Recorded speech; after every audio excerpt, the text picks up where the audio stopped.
ஜெபித்து நம்ம இந்த நாளின் தியானத்தை ஸ்டார்ட் பண்ணுவோம். உள்ள ஆண்டவரே, இந்த காலை வேளைக்காய் நன்றி செலுத்துகிறோம்.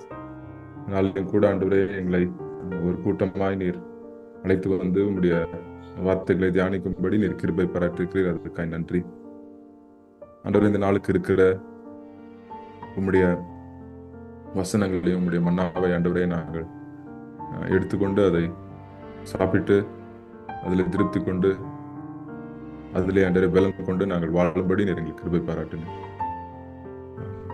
இன்னைக்கு இந்த படிக்கிற அந்த தியானத்தை ஆண்டவரிடம் கையில் ஒப்பு கொடுக்கிறோம். நீர் எங்களுக்கு கிரியை செய்யுங்க, நீங்க எங்கள் வழி நடத்துங்க. இயேசு கிறிஸ்து மூலம் கேட்கிறோம் பிதாவே. கர்த்தருடைய நாமத்துக்கு ஸ்தோத்திரம். இன்னைக்கு எஸ்தர் 5வது அதிகாரம் 6வது அதிகாரத்தை தியானிக்க இருக்கிறோம்.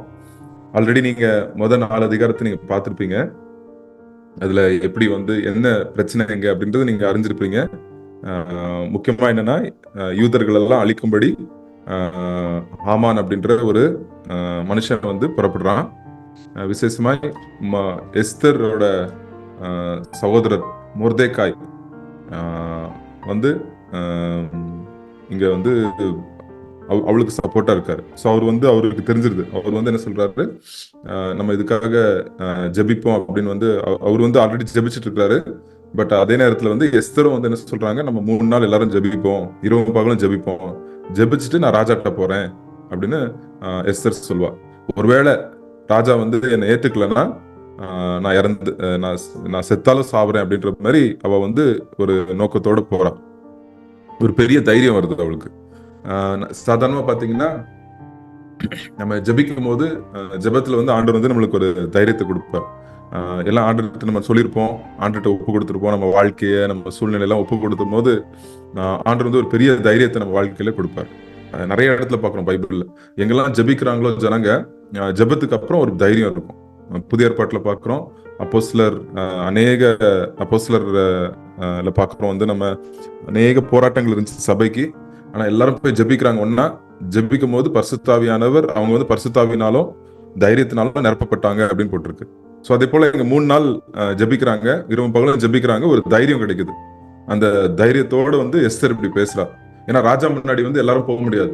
ராஜா முன்னாடி வருஷத்துக்கு ஒரு வாட்டி தான் போக முடியும். ராணியே கூட அப்படிதான் போக முடியும். ஸோ அந்த நாட்கள் அப்படி இருந்துச்சு அந்த அந்த அந்த வழிபாடுகள். ஸோ இங்க வந்துட்டு இப்பதான் வந்து 1 மாசத்துக்கு முன்னாடி தான் வந்து ராணி போய் பார்த்துருக்காங்க ராஜாவை. பட் ஆனா இப்ப போக முடியாது. ஸோ ஆனாலும் வந்து அவங்க போகும்போது, அங்க அந்த ஜெபத்தோட போகும்போது அங்க வந்து ஒரு தயவு கிடைக்குது. அங்க நீங்க பார்க்கும்போது ராஜா வந்து கோவப்படல. அவர் செங்கோலை நீட்டுறாரு. செங்கோலை நீட்டின உடனே எஸ்தர் ராஜாத்தி வந்து போயிட்டு அதை போய் அவங்க தொட்டு அவங்க வந்து அந்த ராஜா கிட்ட தயவு கிடைச்சிருச்சு அப்படின்றாங்க. உடனே என்னாச்சு, எதுக்காக நீங்க சடனா வந்திருக்கீங்க அப்படின்னு ராஜா கேட்கிறாரு. கேட்கும்போது அவங்க வந்து உடனே வந்து இப்படி வந்து ஆமான் வந்து எங்களுக்கு விரோதமா அப்படி பண்றான் அப்படின்னு சொல்லவே இல்லை. அவங்க வந்து இன்னும் கூட ராஜாக்கு வந்து எஸ்தர் வந்து யூத குலத்து ஆள் அப்படின்னு தெரியாது இன்னும். ஸோ ஆனாலும் வந்து என்ன ஆச்சு, லாஸ்ட்ல என்ன சொல்றாங்க, எஸ்தர் வந்து என்ன சொல்றாங்க, நான் ஒரு விருந்து அரேஞ்ச் பண்ணிருக்கிறேன், அந்த விருந்துக்கு நீங்களும் ஆமான்னு வரணும் அப்படின்னு சொல்றாங்க. ஸோ எவ்வளவு ஞானத்தினால செயல்படுறாங்க. அவங்க வந்து எடுத்ததும் போயிட்டு குறை சொல்றதுக்கு ஸ்டார்ட் பண்ணல. மெதுவா அதுக்காக சரியான நேரத்தை, ஆண்டர் கொடுக்குற நேரத்தை வந்து அது வந்து இது பண்றாங்க. நீங்க பாத்தீங்கன்னா, உடனே சொல்லிருக்கலாம், ராஜாட்ட உடனே போய் கம்ப்ளைண்ட் பண்ணிருக்கலாம், குற்றம் சாட்டி இருக்கலாம். பாருங்க இப்படி பண்றாங்க, அந்த ஹாமான் இப்படி பண்றான், எங்க ஜனங்களுக்கு விரோதமா எழும்பி இருக்கிறான், எங்க ஜனங்களே அழிக்கணும்னு ஒரு லெட்டர் அனுப்பி இருக்கிறான் அப்படின்னு வந்து நிறைய காரியம் சொல்லிருக்கலாம். உடனே போய் எல்லாத்தையும் ஒப்பிச்சிருக்கலாம். பட் ஆனாலும் அன்னைக்கு ஜெபத்தோட போனதுனால ஒரு நிதானம் காணப்படுது. எஸ்தரோட வாழ்க்கையில ஒரு நிதானம் காணப்படுது, ஒரு பொறுமை காணப்படுது, ஒரு ஞானம் காணப்படுது. ஸோ அது வந்து கர்த்தர் கொடுக்குற ஞானம், கர்த்தர் கொடுக்குற பொறுமை. ஸோ நம்மளுக்கு வந்து ஜெபம் பண்ணும்போது நம்மளுக்கு வந்து தைரியம் மாத்திரம் ஆண்டவர் கொடுக்க மாட்டாரு, ஒரு பொறுமை கொடுப்பாரு. நம்ம வாழ்க்கையில ஒரு நிதானம் காணப்படும். நம்ம ஜெபிக்காம இருக்கும்போது பேதுரு வந்து அந்த கடைசி நாள்ல வந்து எப்படி அவசரமா கையில என்ன கிடைச்சிச்சோ அதை வச்சு பட்டுன்னு வெட்டிடுறான் ஒருத்தன் காதை. ஸோ இயேசு கிறிஸ்து ஜெபித்தாரு. அவர் வந்து அமைதியாய் தன் வாழ்க்கையை ஒப்பு கொடுத்தார் அங்க எதிரிகள் வரும்போது. ஸோ அதே போல இங்க வந்து ஒரு நிதானம் காணப்படுது, ஒரு தைரியம் காணப்படுது எஸ்தரோட வாழ்க்கையில. ஏன்னா அவ வந்து 3 நாள் ஜெபிச்சுட்டு வந்தா. ஸோ அநேக நேரத்துல நம்மளுக்கு வந்து ஆண்டவர் வந்து அந்த அந்த அந்த அந்த அந்த கிருபையை நம்மளுக்கு கொடுப்பார். ஸோ என் லைஃப்லயும் பார்த்துருக்கேன், நிறைய வாட்டி போராட்டங்கள் வரும்போது நம்ம ஏதாவது ஒன்று பண்ணணும், டப்புன்னு ஏதாவது பண்ணிடணும், உடனே ஃபோன் பண்ணிடணும், உடனே பேசிடணும், உடனே இதை பண்ணிடணும், அப்படி இப்படின்னு நம்மளுக்கு தோணும். ஏன்னா சில காரியங்கள் நடக்க மாட்டேங்குதுன்னு ஒண்ணு. பட் ஆனா நம்ம ஜெபத்துல போனோடனே ஆண்டு வந்து சரி கொஞ்சம் பிரேக் போடுவாரு. சரிப்பா பரவாயில்ல, பொறுமையா போ, என்னுடைய நேரத்தில் நடத்துவேன், என்னுடைய ஞானத்தின்படி நடத்துவேன் அப்படின்னு ஆண்டவர் சொல்வாரு. ஸோ அதே இது நம்ம இங்க பாக்குறோம். ஸோ ராஜா முன்னாடி வந்திருக்கா, ராஜா கிட்ட எல்லாத்தையும் சொல்லலாம். பட் ஆனாலும் என்ன சொல்றா, அவ வந்து ஞானமா ஒரு விருந்து வேணும் அப்படின்னு சொல்றா. அப்புறம் அந்த விருந்துக்கு போன உடனே இன்னொரு ஒரு விருந்து சொல்றா. அடுத்த நாள் இன்னொரு ஒரு விருந்துக்கு சொல்றா. ஸோ இப்படி வந்து அவ ஞானத்தோட செயல்படுறா. ஸோ ஜெபத்துக்கு பதில் தைரியம் மாத்திரமல்ல, ஜெபத்துக்கு பதில் பொறுமை, ஜெபத்துக்கு பதில் ஞானம் கர்த்தர் வந்து நம்மளுக்கு கொடுக்குறாரு. அதான் முதல் காரியம் இன்னைக்கு பாக்குறோம். அப்புறம் என்ன ஆகுது, ரெண்டாவது காரியம் என்ன பாக்குறோம், இங்க இன்னொரு ஒரு மனுஷனை குறித்து பார்க்கிறோம், ஆமானை குறித்து பார்க்கிறோம். இப்ப எஸ்தரை குறித்து பார்த்தோம், ரெண்டாவது வந்து ஆமானை குறித்து பார்ப்போம், மூணாவது வந்து மொர்தெகாயை குறித்து பார்ப்போம். ஸோ ரெண்டாவது ஆமான் வந்து பாத்தீங்கன்னா ஒரு அவனுக்கு வந்து யாராவது மரியாதை கொடுக்கலன்னா அவனுக்கு ரொம்ப கோபம் வந்துடும். பாருங்க இந்த இடத்துல ஆமான் வந்து அவனுக்கு வெறுப்பும் பொறாமை நிறைந்த ஒரு மனுஷன். ஸோ இங்க பாருங்க எல்லாரும் வந்து தலை வணங்குறாங்க அவனுக்கு. ஆனா அந்த மொர்தெகாய் மாத்திரம் அவனுக்கு வந்து வணங்கல. ஏன்னா யூதர்களுடைய கலாச்சாரம் என்ன, யூதர்களுடைய வழிபாடு என்ன, உன் தேவனாகிய கர்த்தர் ஒருவரே, அவரை தவிர நீ வேற யாருக்கும் வந்து நீ வணங்கக்கூடாது அப்படின்னு ஆர்டர் சொல்லியிருக்கிறாரு. அதை தான் வந்து மொர்தெகாய் இது பண்றாரு. மொர்தெகாய் வந்து இவனுக்கு மரியாதை அவமரியாதை கொடுக்கணும் அப்படின்னு இல்லை, கனப்படுத்தணும்னு தான், அதிகாரிகளை கனப்படுத்தணும்னு தான் பைபிள் சொல்லுது. பட் அவங்கள வணங்கணும் அப்படின்னு பைபிள் சொல்ல. மரியாதை கொடுக்கறது வேற, வணங்குறது வேற. ஸோ இங்க எல்லா ஜனங்களும் வணங்குறாங்க, போகும்போது எல்லாரும் குனிறாங்க. ஆனா மொர்தெகாய் மாத்திரம் அப்படி நிக்கிறத பார்த்த உடனே இவனுக்கு இன்னும் கோபம் வருது, இன்னும் வெறுப்பு வருது. இவன் எவ்வளவு ஆசீர்வதிக்கப்பட்ட மனுஷன், எவ்வளவு பெரிய மனுஷன். யாரு? ஆமான். ராஜாக்கு அடுத்த இடத்துல இருக்கான், அவன் ராணிக்கு ஈக்குவலா இருக்கிறான் ஆமான். பட் ஆனாலும் அவனுக்கு வந்து அது பத்தல அவனுக்கு. இதுதான் பொறாமை வந்து ஒரு மனுஷனை உயிரோட சாவடிச்சிடும். உயிரோட இருப்பான் அவ்வளவுதான், பட் உள்ள செத்துட்டே இருப்பான் பொறாமை. ஸோ அவ்வளவு மோசமானது பொறாமை, அவ்வளவு மோசமானது வெறுப்பு. ஸோ எப்படின்றது நம்ம பார்ப்போம், எப்படி வந்து பார்ப்போம் அந்த பொறாமை மோசம்ன்றது எப்படின்னு பார்ப்போம். நம்ம பாருங்க, அது எதுக்கு நான் இதை வந்து நான் சொல்றேன் அப்படின்னா, நம்ம எல்லாரும் ஒரு டைம்ல நம்ம டீல் பண்ணி ஆகணும் இந்த காரியத்தை. எல்லாருக்குள்ளேயும் ஒரு ஆமான் இருக்கான், நம்ம எல்லாருக்குள்ளேயும் எஸ்தர் இருக்குன்னு ஆசைப்படுறோம். கண்டிப்பா ஆண்டவர் நம்மளுக்குள்ளே எஸ்தர் மூலமா எஸ்தரோட காரியங்களுக்கு என்ன, பட் நம்ம எல்லாருக்குள்ளேயும் ஒரு ஆமானும் இருக்கிறான். அந்த ஆமானை நம்ம டீல் பண்ணலன்னா, அந்த ஆமானை வந்து கர்த்தர்கிட்ட நம்ம கொண்டு வரலன்னா, அந்த வெறுப்பும் பொறாமையும் நம்மளுக்குள்ள இருக்கிற அந்த வெறுப்பும் பொறாமையும் நம்மள உயிரோட வந்து அது வந்து ஒரு நாள் நம்மள வந்து இது பண்ணிட்டு இருக்கோம். ஸோ இன்னைக்கு ரெண்டு வசனம் பார்க்கலாம், 2-3 வசனம் பார்க்கலாம். இந்த வெறுப்பு இந்த பொறாமை நம்மளுக்குள்ள இருக்கும், அதை வந்து எப்படி வந்து அதுல இருந்து நம்ம வெளியே வர்றதுன்னு 2-3 வசனம் இன்னைக்கு பார்ப்போம். ஏன்னா இது ரொம்ப முக்கியமானது. நம்ம ஆமான் பத்தி படிக்கும் போது பைபிள்ல எதெல்லாம் படிக்கிறோமோ, எந்தெந்த ஜனங்களை பத்தி பாக்குறோமோ பைபிள்ல, ஆண்டவர் என்ன சொல்றாருன்னா அந்த ஜனங்க மூலியமா நம்மகிட்ட சில காரியங்களை சொல்லி கொடுத்துட்டே இருக்கிறார். இப்ப எலிசா, எலியா, மோசே, யோசேப் அப்படின்னு நம்ம கதையா படிக்கிறது இல்ல. யோசேப்புக்குள்ள சில காரியங்கள் இருக்கு, அது நம்ம வாழ்க்கையில எப்படி கடைபிடிக்கலாம். ஆகாப் ராஜா வந்து இருந்தான், அதுக்குள்ள அவன் எப்படி இருக்கக்கூடாது, எப்படி இருக்கணும் அப்படின்னு ஆண்டவர் நம்மளுக்கு சொல்லி கொடுத்துட்டு இருக்காரு. ஸோ நம்ம எல்லாருக்குள்ளேயும் ஒரு ஆமான் இருக்கான். அதான் மாமிசம் அப்படின்னு சொல்லுவாங்க. மாமிசம்னா நம்மளுடைய ஜன்ம சுபாவம், நம்மளுக்குள்ள ஆட்டோமேட்டிக்கா வருது. பொறாமைன்றது சொல்லி கொடுக்கவே வேண்டாம் நம்மளுக்கு. எனக்கு 4 வயசு குழந்தை, 6 வயசு பிள்ளை இருக்கு, அவளுக்குள்ள இருக்கு பொறாமை. நான் ஒரு நாளும் சொல்லி கொடுத்தது இல்லை, இப்படி பொறாமைப்படணும், இப்படி வைத்தறிச்சல் படணும், இப்படி வெறுப்பா இருக்கணும் அப்படின்னு நான் சொல்லி கொடுக்கவே இல்லை. ஸோ அது என்ன அப்படின்னா, அது வந்து நம்மளுடைய ஜன்ம சுபாவம். நம்ம எவ்வளவு சீக்கிரம் அதை நம்ம டீல் பண்ணிடுறோமோ, எவ்வளவு சீக்கிரம் அதை சந்திச்சு ஆண்டவருடைய வழிக்கு நம்ம அதை கொண்டு வருமோ, நம்மளுக்கு அடுத்த டைம் பொறாமை வரும்போது, அடுத்த டைம் வெறுப்பு வரும்போது, அதை வந்து நம்ம வந்து ஆண்டவருடைய கிருபையினாலே நம்ம அதை டீல் பண்ணலாம். எப்படி டீல் பண்றது பிரதர் அப்படின்னு நீங்க கேட்கலாம். ஸோ பார்ப்போம். பட் பொறாமைனா என்ன ஃபர்ஸ்ட் அப்படின்றது பார்ப்போம். இங்க 5வது அதிகாரம், யாராவது கொஞ்சம் வாசிக்கிறீங்களா? 5வது அதிகாரம்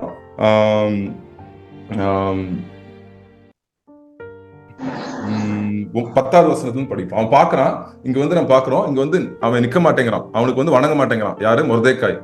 ஆனா யாரு? ஆமான் பெரிய மனுஷன், அந்த ராஜ்யத்திலே 2வது இடத்துல இருக்கிறான். சோ அவனுக்கு வந்து வணங்க மாட்டேங்கிறான். ஆனாலும் பாருங்க, அவன் வீட்டுல போய் என்ன சொல்றான் பாருங்க. இங்க இந்த வசனத்தை படிக்கிறீங்களா? 11வது வசனம் படிங்க, 11ல இருந்து 13 வரைக்கும் படிங்க யாராவது தயவு செய்து. தன் ஐஸ்வர்யத்தின் மகிமையும் தன் பிள்ளைகளின் திரட்சியும் ராஜா தன் பெரியவனாக்கி தன்னை பிரபுக்கள் மேலும் ராஜாவின் ஊழியக்காரர் மேலும் உயர்த்தின எல்லாவற்றையும் ஆமான் அவர்களுக்கு விவரித்து சொன்னான். ஒரு நிமிஷம் நான் சொல்லிடுறேன், அப்புறம் படிங்க. சோ இங்க பாருங்க, தன் ஐஸ்வர்யத்தின் மகிமையும் தன் திரட்சியையும், எனக்கு நிறைய பிள்ளைங்க இருக்கு, என் ஐஸ்வர்யம் இருக்கு, ராஜா என்ன பெரியவனாக்கினாரு, ராஜா வந்து எல்லாருக்கு மேல என்ன ப்ரமோஷன் கொடுத்தாரு அப்படின்னு வந்து பெருமையா சொல்றான் அவனுடைய காரியங்களை. தப்பே இல்லை, இதெல்லாம் ரைட்டு தான். அவனுக்கு ஆண்டவர் வந்து ஒரு ரொம்ப ஒரு முக்கியமான இடத்துல ஆமான வச்சிருந்தார் ஆண்டவர். கண்டிப்பா வந்து ஆண்டவர் வந்து ஆமான ஆசீர்வச்சிருந்தார் கண்டிப்பா. பட் அவனுக்குள்ள இருக்கிற ஒரு காரியம், அவனுக்குள்ள இருக்கிற அந்த பொறாமை அவனை விட்டு போல, அவனுக்குள்ள இருக்கிற அந்த வெறுப்பு, அந்த வயிற்றுச்சல் அவனை விட்டு போல. சோ எப்படி பேசுறான் பாருங்க. அவனுக்கு இவ்வளவுதான் ஆசீர்வாதம் இருந்து கூட அதை பெருமையா பேசிக்கிறான். ஐஸ்வர்யம் இருக்கு, பிள்ளைங்க இருக்கிறாங்க, பதவி இருக்கு, பதவி உயர்வு இருக்கு, எல்லாம் இருக்கு. அப்போ அப்போ 12வது வசனத்துல 12வது வசனத்துல என்ன சொல்றான்னா, அவன் வந்து படிங்க பிரதர், 12 படிங்க. இன்னையும் ஆமான் ராஜஸ்திரியாக எஸ்தரும் தான் செய்த விருந்துக்கு ராஜாவுடனே கூட என்னை தவிர வேறொருவரும் அழைக்கவில்லை. நாளைக்கும் ராஜாவுடன் கூட நான் விருந்துக்கு வரவழைக்கப்பட்டிருக்கிறேன். பாருங்க, இன்னும் சொல்றான், ராஜா எஸ்தர் ராணியை வந்து என்ன வந்து விருந்துக்கு அழைச்சிருக்காங்க, யாரையும் கூப்பிடல, என்ன மாத்திரம் கூப்பிட்டு இருக்காங்க அப்படின்றான். சோ அவனுக்கு அவ்வளோ ஒரு முக்கியமான காரியம் எல்லாம் இருக்கு அவனுக்கு. பட் ஆனாலும் பாருங்க 13 இதான் வைத்தறிச்சல், இதான் வந்து பொறாமை. 13வது வசனம் பாருங்க என்ன சொல்லுது. ஆனாலும் அந்த யூதனாகிய மொர்தெகாய் ராஜாவின் அரண்மனை வாசலிலே உட்கார்ந்திருக்கிறதை நான் காணும் அளவும் அவையெல்லாம் எனக்கு ஒன்றுமில்லை என்றான். பாருங்க, இதான் பொறாமை. பொறாமைக்கு அர்த்தம் வந்து இந்த 13வது வசனத்துல இருக்கு. இதுதான் வந்து பொறாமைக்கு அர்த்தம் வந்து இதுதான். எவ்வளவோ இருந்தாலும் என்கிட்ட இல்ல, எவ்வளவோ எனக்கு கர்த்தர் கொடுத்திருந்தாலும் அது எனக்கு ஒன்றும் இல்லை அப்படின்னு சொல்றதுதான் பொறாமை.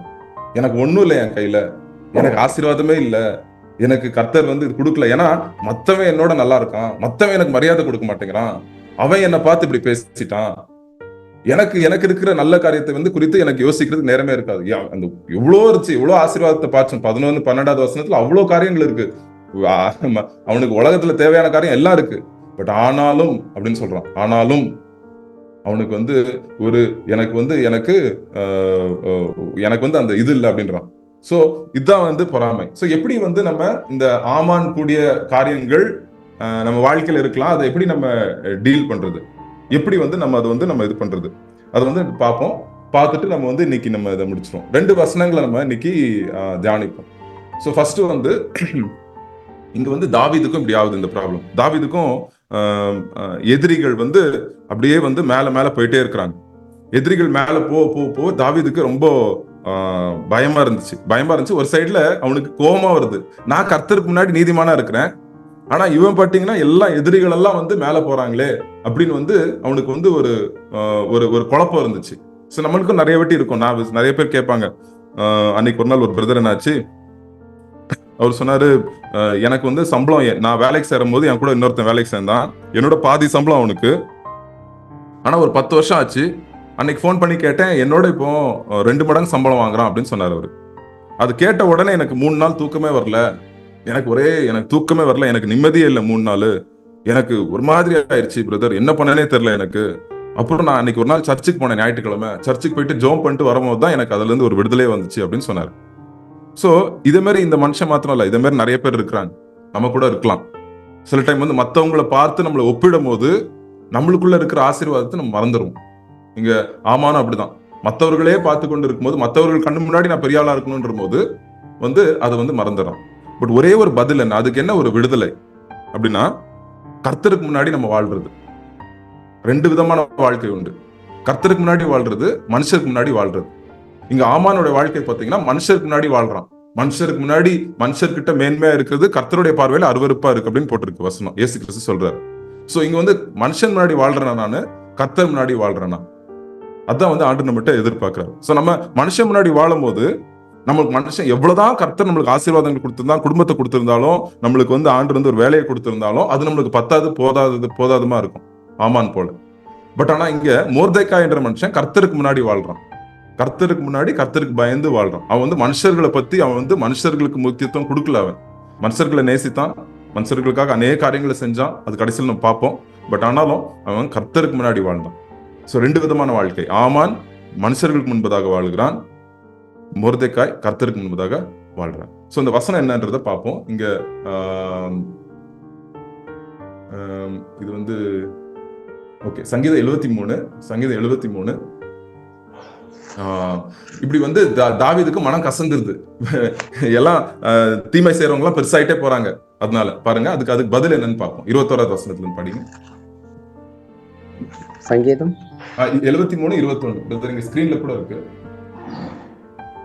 23:21. ஆமா. இப்படியாக என் மனம் கசந்தது, என் உள்ளந்திரியங்களிலே குத்துண்டேன். 21 வருஷம் மட்டும். நான் காரியம் அறியாத மூடனானேன், உமக்கு முன்பாக மிருகம் போல் இருந்தேன். இதான் பாருங்க, இதான் வயிற்றுச்சல் வரும்போது, பொறாம வரும்போது இப்படிதான் ஆயிரும். உள்ள குத்தப்படும், நம்மளுக்கு உள்ள குத்திட்டு இருக்கோம், காரியம் அறியாத மூடன் ஆயிருவோம். அப்புறம் நம்ம வந்து உள்ள மிருகம் போல ஆயிரும். இது ஆயிரும் நம்மளுடைய வாழ்க்கைக்குள்ள அப்படி இந்த மிருகத்தனம் காணப்படும். எப்போ நம்மளுக்கு விடுதலை கிடைக்கும் பாருங்க. அப்படியே கீழே படிங்க. அப்போ வந்து பாருங்க என்ன பண்றாரு தாவீது, என்ன பண்றாரு பாருங்க. ஆனாலும் நான் எப்போதும் உம்மோடு இருக்கிறேன். நான் தான் சொன்னேன்ல, மொர்தெக்காய் கர்த்தருக்கு முன்னாடி வாழ்ந்தான். இங்க தாவீதும் கர்த்தருக்கு முன்னாடி வாழ்றான். ஆண்டவரே, அவன் வந்து தீமை செய்யறவன் தீமை செய்யட்டும், அவன் பண்ணட்டும், பட் நானும் எப்பொழுதும் உமக்கு முன்பதாக நான் இருக்கிறேன். அப்புறம் படிங்க. என் வலது கையை பிடித்து தாங்குகிறேன். உம்முடைய ஆலோசனையின்படி நீர் என்னை நடத்தி முடிவிலே என்னை மகிமையிலே ஏற்றுக்கொள்ளுவீர். பரலோகத்தில் உண்மை இல்லாமல் எனக்கு யார் உண்டு? பூலோகத்தில் உண்மை தவிர எனக்கு வேற விருப்பம் இல்லை. என் மாம்சமும் என் இருதயம் என்னது மாண்டு போகிறது. தேவன் என்றென்றைக்கும் என் இருதயத்தின் கண்மலையும் என் பகமா இருக்கிறார். எப்போ இது இந்த ஒரு அருமையான இந்த வெளிப்பாடு எப்போ வருது தாவீதுக்கு? அவன் வந்து கசப்போட இருக்கிறான், மிருகம் போல ஆயிடுறான். மிருகம் போல இருக்கிற தாவீதுக்கு எப்போ வந்து அவனுக்கு அந்த யோசனை வருது, அவன் அந்த தெளிவு எப்போ வருது? நான் கர்த்தருக்கு முன்பதாக இருக்கிறேன். அவருடைய ஆலோசனை வந்து எனக்கு வந்து என்னை நடத்துது. என் முடிவிலே என்னை மகிமைப்படுத்துவார் ஆண்டவரு. பரலோகத்துல உண்மை விட்டா எனக்கு யார் இருக்கிறா? பூலோகத்தில் உண்மை தவிர எனக்கு வேற விருப்பம் இல்லை. அப்படின்னா பாருங்க, மனுஷன் முன்னாடி நான் வாழ மாட்டேன், முன்னாடி வாழ்றேன் ஆண்டவரே.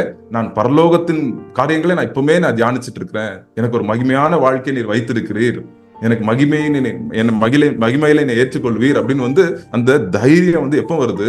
எப்போ அந்த மிருகத்தனத்துல இருந்து எப்போ விடுதலை வருது தாவீதுக்கு? அது வந்து பரலோகத்தை தியானிக்கும் போது. எப்போ நான் கர்த்தருக்கு முன்னாடி நான் வாழ போறேன் அப்படின்னு தியானிக்கும் போது. நான் மனுஷர்கள் முன்னாடி இருக்க மாட்டேன், மனுஷர்கள் முன்னாடி அவங்களுக்காக நான் வாழல, நான் கர்த்தருக்காக வாழ்றேன் அப்படின்ட்டு. ஏன்னா மனுஷனுக்கு முன்னாடி எவ்வளவுதான் வாழ்ந்தாலும் குறை சொல்லுவாங்க. அன்னைக்கு வந்து போன ஒரு மேரேஜ் நடந்துட்டு இருந்துச்சு. அந்த மேரேஜ்ல வந்து ஒரு வந்து அவிசுவாசியா இருந்தாரு. அவர் வந்து வேற மதத்தை சேர்ந்தவர். நம்ம கிறிஸ்தவ இதுல வந்து மேரேஜ் பண்ணாரு. அந்த பொண்ணு வந்து கிறிஸ்தவ பொண்ணு. அந்த அவங்க குடும்பத்தாரெல்லாம் கூப்பிட்டு இருந்தாரு மேரேஜுக்கு. கூப்பிட்டு இருக்கும் போது அங்க பின்னாடி யாரோ ஒருத்தர் பேசிட்டு இருந்தாங்களாம். மேரேஜ் கூப்பிட்டு இருக்காங்க, கார்டெல்லாம் வச்சு கூப்பிட்டு இருக்காரு. பின்னாடி ஒருத்தர் மேரேஜ்ல உட்காந்து பேசிட்டு இருக்கானா, பாரு தப்பான முடிவு எடுத்திருக்கான், பாரு இதுக்கு ரொம்ப கஷ்டப்பட போறான் பாரு அப்படின்னு வந்து அப்படி ஜனங்க பேசுறாங்களாம். யாரு இது? குடும்பத்தாரு, மேரேஜுக்கு கூப்பிட்டு இருந்தவங்க, வரவேற்று இருந்தவங்க, மேரேஜ்ல வந்து ஆசீர்வதிக்காம அந்த அந்த மாப்பிள்ளை பொண்ண பின்னாடி உட்காந்து இப்படி சவால் விட்டுட்டு இருக்காங்க. பாரு பாரு எப்படி ஆகும் பாரு இந்த மேரேஜுக்கு அப்படின்ட்டு. சோ இதான் மனுஷங்க, இதான் மனுஷனுடைய யோசனைகள், இதான் மனுஷனுடைய எண்ணங்கள். நம்மளுக்கு தெரிஞ்சதுதான். பட் ஆனா அதை பார்த்து நம்ம பதறக்கூடாது. அதான் நிறைய நேரத்தில் நம்ம கிறிஸ்தவ வாழ்க்கையிலே ஆமான் வந்து மொர்தெக்காய் வந்து பதறல, இப்படி பண்றான் அப்படின்னு நம்ம பதறல, நம்ம வந்து ஆண்டவர்கிட்ட ஜெபித்தான். சோ அதனால கர்த்தர் அதிகமான இந்த நம்மளுக்கு இந்த காரியங்களே நம்ம கர்த்தர் முன்னாடி நடக்கும்போது, கர்த்தருக்காக இருக்கும்போது, நம்ம பரலோகத்தை தியானிக்கும் போது, பரலோகத்திலே உண்மை விட்டா எனக்கு யாரும் இல்லை, பூலோகத்திலே உண்மை தவிர எனக்கு வேற விருப்பமும் எனக்கு எதுவும் இல்லை ஆண்டவரே அப்படின்னு இருக்கும்போது நம்ம வாழ்க்கையில ஒரு தாழ்மை காணப்படும். இன்னொரு வசனம் இருக்கு, நீதிமொழிகள் 23வது அதிகாரம். நீதிமொழிகள் 23வது அதிகாரம் 17-18 பாருங்க. இது ரொம்ப நல்ல வசனம். இது வந்து நம்மளுக்கு பொறாமை வரும்போது இந்த வசனங்களை நம்ம படிக்கலாம். ஓகே. உன் மனதை பாவைகள் மேல் பொறாமை கொள்ள விடாதே, நீ நாடோறும் கர்த்தரை பற்றும் பயத்தோடு இரு, நிச்சயமாகவே முடிவு உண்டு, உன் நம்பிக்கை வீண் போகாது. ஆமென். சோ இதுதான் ஆண்டவருடைய வார்த்தை. திருப்பி என்ன சொல்லுது?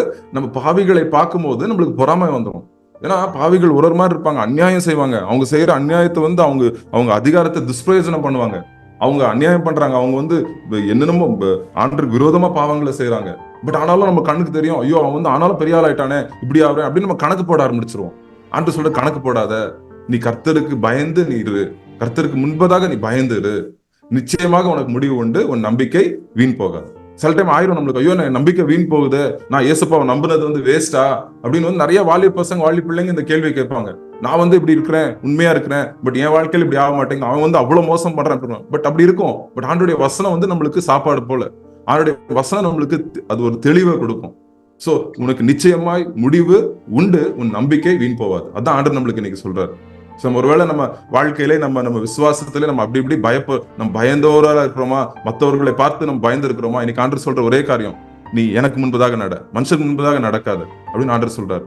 ரெண்டாவது ஆண்டவர் சொல்றாரு, நீ பயந்துரு, எனக்கு பயந்துரு, உன் நம்பிக்கை வீண் போகாது, உன் நிச்சயமா உனக்கு முடிவு உண்டு. அந்த முடிவு என்ன? தாவீதை நம்ம பார்த்தோம், பரலோகத்துல உண்மை தவிர எனக்கு வேற யாரும் இல்ல, பூலோகத்துல உண்மை தவிர எனக்கு வேற விருப்பமும் இல்லை அப்படின்னு சொல்றாரு.